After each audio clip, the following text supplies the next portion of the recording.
So one thing that's kind of weird about me that I realize not many strippers have in common with me is the fact that I do not like to drink alcohol. In fact, I don't drink alcohol. Like that's just it. When I started dancing, I really didn't drink alcohol. The first voluntary alcoholic beverage I had was right after the abortion and the subsequent hemorrhage. I looked at it and it was like, well, I'm not getting my baby that I wanted. I'm not pregnant. Fuck it. I'm going to drink something. um, and I ended up having like a little bit of Kahlua. Like I had a Kahlua milkshake that my husband made, and then I found a recipe for Kahlua hot chocolate. And when I make the Kahlua hot chocolate, like I used half the amount of Kahlua that the recipe calls for. And I mean, I will say that it adds the flavor of the Kahlua actually does add something to the hot chocolate. So it's worth drinking like that. But I've done it a couple times and that's it. Like that's where I'm at when it comes to imbibing alcohol. I do not like it. And my husband says I'm like a bloodhound with it. Like if there is alcohol in a beverage, I will smell it and I will not want to drink that beverage. I really don't like this stuff. I never have. And that can be a bit of a problem when you're living in the place where I grew up, my hometown. Because number one, there wasn't anything to do in my hometown except for get drunk. I know some people might argue with that. It's like, well, you could have just gone to church. I tried the churches, they didn't work out, so then I was left with the bars. What do you do at the bars? Well, you get drunk. And in some places, you know, you go to the bar, you party, you get drunk. In my hometown, it was like, if you're not drooling all over yourself, you haven't been partying hard enough. We need to get more alcohol in you. And I have seen that. Like, I've seen people like just, I've seen people who are like gray in the face because they drank so much. And like, I never wanted to do that. I don't like the taste of alcohol. And I don't feel any particular need for the sensation of being drunk. Not that I really know what that feels like very much. Um, I was never interested. I've had enough weird physical sensations in my life without adding alcohol to that list. I had some really interesting because of my illness when I was young and some of the oh goodness. Well, some of the things that happened to me when I was young, I never wanted to do drugs. I never wanted to do drugs. I never wanted to, drink alcohol. I never wanted any of it. It was just like, yeah, no, I've had enough altered states of consciousness for my life. I'm happy. I'm good. No, thank you. And that was part of it. But anyway, I just didn't drink. And I don't know if it's just the fact that there were a lot of alcoholics in my hometown, or at least a lot of alcoholics in the bars that I worked at. I don't know if maybe it's just the culture of my hometown, because my hometown was a very rural, very isolated place, and in very, the weather was not friendly where I grew up. Like it was really, really cold, very, very frigid outside. People did freeze to death where I grew up. And so like there was this sort of subculture in the area where everybody did the same thing. Everybody had the same interests and the same hobbies and the same activities. Like everybody was very, very connected and very clannish in a way. And it was a great thing in a lot of ways because everybody had this same like little subculture that they all lived in, and they were all very unified. So like this one time my dad saved a woman's life. She had been climbing up on her roof because there was ice that had frozen over her, oh, I can't remember. It had frozen up over some piping in a roof, like a vent in a roof. And so she climbed up on her roof to try and break the ice loose. And the wind blew her ladder down because it was very windy. And so she was stuck up on her roof with no way to get down. My dad spotted her and he got her down. And, she told him, you saved my life. You know, in my hometown, people cared about each other. People were looking out for each other a lot. They were a little bit too much up in each other's business, I thought, but there was this there was this almost necessary sense of unity to that area where we're all together in this, because if we're not all together in this, somebody's going to freeze to death. That was really the culture where I grew up. The thing was, I didn't fit into that culture, like, at all. It was a very utilitarian culture, and I'm not necessarily, I mean, I'm pretty utilitarian, but I'm also a little bit flowery around the edges, and that wasn't so useful there. Um, they don't have much room for particularly artistic people in that part of the country. They don't. And also, I mean, I wasn't interested in the things everybody else was interested in. I had a lot of health problems, so I couldn't play. I couldn't play football. I couldn't play basketball. I couldn't go skating. I couldn't do a lot of physical things that everybody else did. That everybody else was like, well, you have to go play softball. Like, we're going to do it. We're all going together, so you have to go too, and you have to do it, and you have to like it. And it's like, I couldn't even play. I was too sick to play. And so it was like, I can't. And they're like, oh, well, oh yeah, this was another problem I had. But anyway, a lot of people thought that my illness was imaginary, because it's an invisible illness. You can't see the symptoms outwardly. So it was like, well, then it doesn't exist. If you can't see it, it doesn't exist. It's not real. You're making it up because you don't want to go play softball with us. And really, I would go into the doctor's office, and they'd measure how my internal organs were functioning, and they would show me little graphs, and they'd be like, okay, well, see, the last time you were here, this is where you were last time, and now you're all the way down here, and you've been kind of following this trend for a while, and at this rate, by the time you turn 20 years old, you're going to be hooked up to tubes, and they're going to be permanent. You're going to be stuck on those for the rest of your life. So, let's give you some more steroids and some more heavy drugs, and we're going to try and reverse this. And it was like, oh God. There's a reason that I avoided doctors when I hit adulthood. It was like, I injured myself, and I just didn't go into the doctor. It was like, screw it. I don't know if I ever really healed well from that injury, because I still have issues with it. But it was like, I'm not going to a doctor. But yeah, I mean, so people would want to go play softball or, football or whatever. They'd want to go do some activity that I couldn't do because it was a very physical activity. And I can't. And people didn't understand that. So that was a problem. I didn't fit in because I didn't like the same activities. I couldn't take an interest in the same activities. I didn't fit in because I was a little bit artsy-fartsy around the edges, and that's not such a good thing in my hometown. And I didn't fit in because I didn't enjoy the same beverages as other people did. I think that might be part of the reason that my hometown, like people in my hometown in particular, like the only people I've ever met outside of my hometown who were so eager to get me to drink were like raging alcoholics. And it's like, okay, I'm drinking, so you have to drink.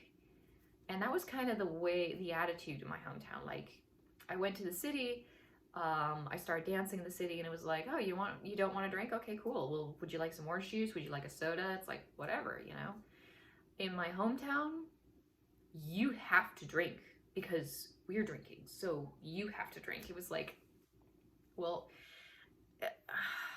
I'm kind of one of those people where when you tell me I have to do something, I kind of dig my heels in and tell you to fuck yourself, and I'm not going to drink your alcohol. So that's that's probably another reason I never drank, like up until the point where I had the abortion and the near-death experience. It was like, I don't know if it was actually technically a near-death experience, now that I come to think of it. Like, yeah, I was bleeding to death, and yeah, they had to give me a transfusion, but they did stop it before they had to do any of the more extreme stuff. But I would have been unconscious if they'd had to do the extreme stuff, so I didn't pass out, so that's good. Anyway, major hemorrhage with transfusion. Fuck it, I'm gonna have a drink. Everything before that, I had no interest, and nobody could make me interested. And part of the reason I was not interested was, I mean, probably just the fact that so many people were trying to strong arm me into it. But I swear, I would go to work, and it would be like, well, are you gonna have a drink with us? And it's like, no, thank you. Well, you have to have a drink with us. No, thank you. I don't want to have a drink. Well, just have a beer. It's like, a beer is a drink, and I don't want to have a drink. Well, just one beer. It's not going to make a difference. I don't want a beer. well, how about a non-alcoholic beer? So I should drink something that tastes like shit without even having the benefit of the alcohol. It's like, why would I do that? But I mean, there was a lot of that. It was just like, oh, we'll just try this. Oh, we'll just try this. Oh, we'll just try this drink. It's not as strong. Oh, we'll just have a beer. It's not like it's liquor. Oh, we'll just do this. Like, just do it. Just do it all the time. And that was something I just dealt with at work. Like, I would start talking to somebody and it would be so hilarious because they'd be kind of drunk by the time I started talking to them, and it'd be like, hi, you know, and they'd be like, oh, hey, would you like a beer? And I'd be like, no, thank you. And they'd be like, okay. And then, you know, so what's your name? Oh, I'm you know, Justin, some guy named Justin. You know, I'm Justin. Or, you know, or pick a random name. I'm Sam, I'm Bill. You know, oh, nice to meet you. No, I'd give them my stage name, and they'd be like, would you like a drink? And I'm like, no, thank you. You know what? I don't drink when I'm at work. I don't drink when I'm on the job. How about that? And they're like, oh, okay, you know.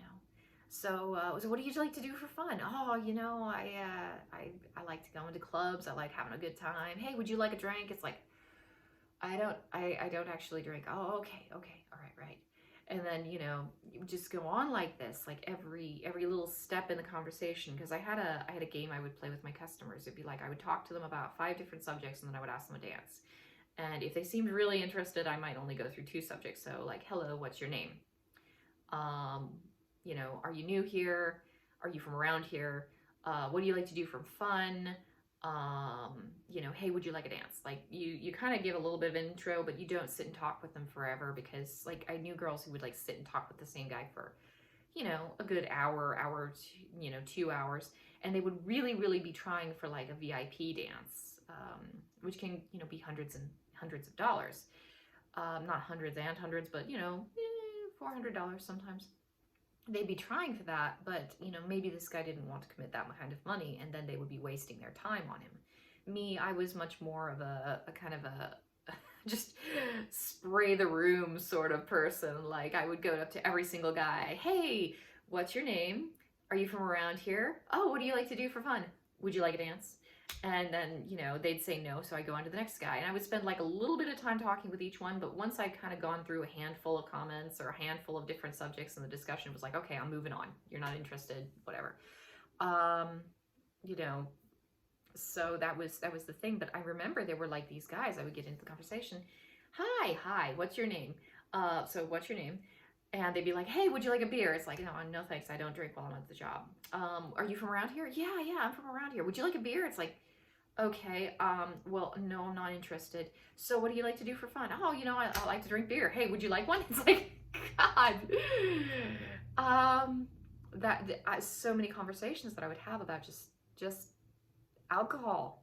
Like, I don't get it. I'm sure that I've talked to my friends who drink alcohol. I have nothing personally against other people drinking alcohol. I just don't want to do it myself, unless it's like a little bit of Kahlua in like a hot chocolate, and then like it's not enough to have any kind of an effect.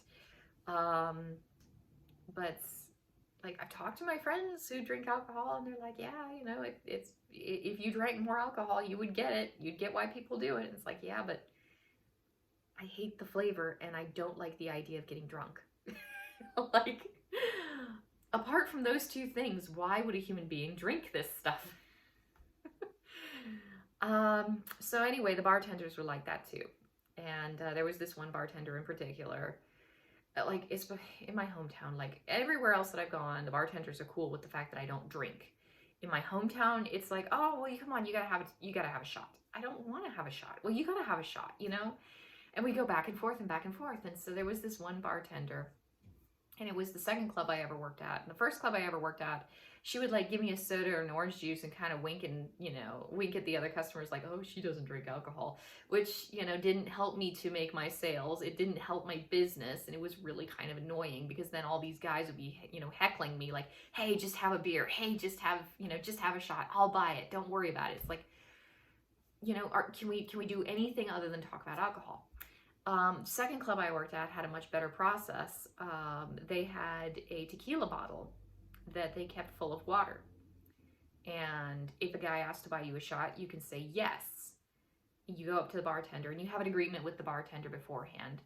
and he pours you a shot from the tequila bottle full of water. He charges the guy $8. You get 4, bartender gets 4. It's a good setup. I don't know how, legal it is, strictly speaking, but I never specified to the guy that he's supposed to buy me any particular type of shot. And I'm the one who's got to drink the darn thing too. So, I'll have a shot of water. You get the illusion that I'm drinking alcohol, and I get to not have to drink alcohol. And I really enjoy the fact that I don't have to spend like 15 minutes arguing with you about the fact, you as the customer, about the fact that I don't want to drink alcohol when I'm at work, or ever for that matter. So anyway, this one bartender at this club, he was always trying to get me to drink. Always like, oh, come on, just have a little bit of this. And you'll hardly notice the alcohol. It's like, I don't want to. Yeah, but it's just a little bit. It's just, just a little bit. It's like, no, no alcohol, no. And so, like, oh God, the really funny thing about all this is the fact that my mom was convinced I was going to become an alcoholic. And it was like, how am I going to become an alcoholic if I never drink alcohol? She's like, well, I don't know. One of these days you'll be like tempted or something. It's like, ew. Like, for me, it's gross. Like, for other people, I get that they like it. I get it. Like, we have alcohol sitting on a shelf over there so that my husband, can have a drink occasionally, or when we have guests over, we can offer them a drink. It's something that people do. I get that it's something people do, but I don't want to be doing it. Like, ew. So anyway, this bartender always trying to get me to drink alcohol. So this one night, I'm standing with a customer at the bar. He asks to order me a shot. I look at the bartender and say, sure, I'll have, a shot. According to the bartender, the customer was looking at him, and that's why he didn't give me the shot from the tequila bottle full of water. I guess he said that it hadn't been filled up, or that it had recently been emptied, or something like that. And so he didn't have the opportunity to give me a regular shot because the bartender it was some dumb excuse. Basically, he gave me a regular shot of tequila instead of the little water shot as per our agreement. And he knew me well enough. Like, he was always trying to get me to drink alcohol. He knew I didn't want to drink that. But anyway, he gives me this shot, and I smelled it, and it's like, I could smell it as I was holding it in my hand, but the other guy was having a shot of tequila, and so the smell of tequila was in the air. And also I assumed that he had, filled up an empty bottle of tequila with water and poured, water from there. So I was like, well, it would naturally smell a little bit like tequila. So I take this thing and I shove it back and down it like you would a shot. Half of it goes straight down my throat. The other half I managed to spit out. I'm sure it looked hilarious to anybody who's watching as I'm like coughing and gagging, and the customer's like, oh yeah, that's pretty strong stuff, and I'm just like blaring daggers at this bartender, like, I'm gonna fucking skin you alive, man. I'm gonna do something nice to you. And so I sold my dance, and then immediately afterward, I got called up on stage. And so I go up on stage, and by that point, I'm starting to feel the effects, because half a shot of tequila, for most people, you don't necessarily notice anything. Me, I have no tolerance because I never drink alcohol. So it hit me straight in between the eyes. And I got up on stage and I looked at it and I was like, I do not feel coordinated enough to do any of my pole tricks. I'm afraid that in these shoes, under these circumstances, I would fall right off the stage. Like, I do not feel well. So I got back down off the stage. I climbed up to the bar was on the second floor. I climbed up to the bar. I was like, I need to go home. I can't dance like this. I don't feel coordinated at all. I just clocked me out. I need to go home. And luckily, even though he was an asshole for giving me some alcohol, he realized that maybe a half a shot really was enough to get me drunk, which it was. And he told me that he would clock me out in a minute, but I needed to go sit down for a second because he was kind of busy. He had some things he needed to do, which, I mean, when I sobered up, I realized, like, he was trying to keep me from driving drunk from the club. Especially considering as how I didn't know, like, I didn't know any of this stuff because I never drink. And so, like, I understand that people shouldn't be driving drunk, but I didn't really realize that I was drunk. And then I started laughing uncontrollably. And so I'm sitting there and I'm laughing uncontrollably, and I'm looking at him. Like, I went up to the bar and I'm just giggling as hard as I could. I was like, you know what? I'm going to be really mad at you tomorrow. I'm going to be I'm gonna be really mad at you. And I'm just laughing and snickering. I'm sure it probably looked, you know, kind of creepy, honestly. But that was it. I guess I was drunk. Eventually, like after I think maybe an hour, he let me go home, by which point I was, you know, I was pretty ready to kill him. I went home, I lay down in bed, I fell asleep, and the next morning I woke up with a raging headache, which everybody says, oh no, you can't get a hangover from half a shot of tequila. You can if you have no drug tolerance for tequila. You can totally get a hangover from half a shot of tequila if you've never drunk alcohol in your entire life.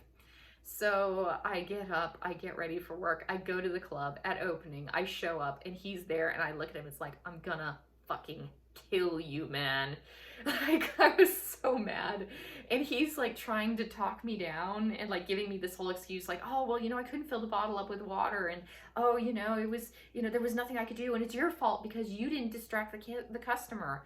Even though like there was supposed to be a bottle full of water and he was supposed to pour it from the bottle full of water, but it was my fault for not distracting the customer so that you could get the water from the tap. It was just like insane stuff. Like he's making up all these excuses, and the reason he's making up all the excuses is because I was gonna get him fired. Like I was totally gonna get that guy fired that day. Like I was beyond mad. And I mean, I'm sure, you know, given the nature of the club and the environment and like the subculture of that town and that club, just the bars in that area in general, it was okay for everybody around me. It was like, oh, okay, you had something to drink. Well, you know, whatever. It's like the idea that somebody might not want to drink alcohol in that area is just, it's like, you know, it just never crossed anyone's mind. It was like so far out of anybody's radar. I am so happy that I never had to deal with being a recovering alcoholic in that town, because I think it would suck, because everybody always wants you to drink. Always. Like, it's insane. But anyway, that was the first and last time I ever drank tequila, whether voluntarily or involuntarily. I definitely would not do it again. I didn't want to do it again. We didn't do the fake shot thing after that. Like that whole, oh, you know, here's an easy way to get $4 for you and $4 for me, you know, all that. We didn't do that anymore. Like after that, it was kind of like, yeah, I'll just sit around and argue with the customers about why I don't drink, because I would rather do that than have somebody slip me an actual shot just because, hey, I want to see what happens when Barbara gets drunk. Like, and I think that's what it is. I think so many people actually just wanted to see what would happen when I got drunk. And you know, the truth is, I was still aware enough to know that I was going to like strangle that dude the moment I got back to being me again. But I did not like being, I don't like being under the influence of chemicals. Anyway, I'm getting rambly, really rambly, so I will talk to you guys later.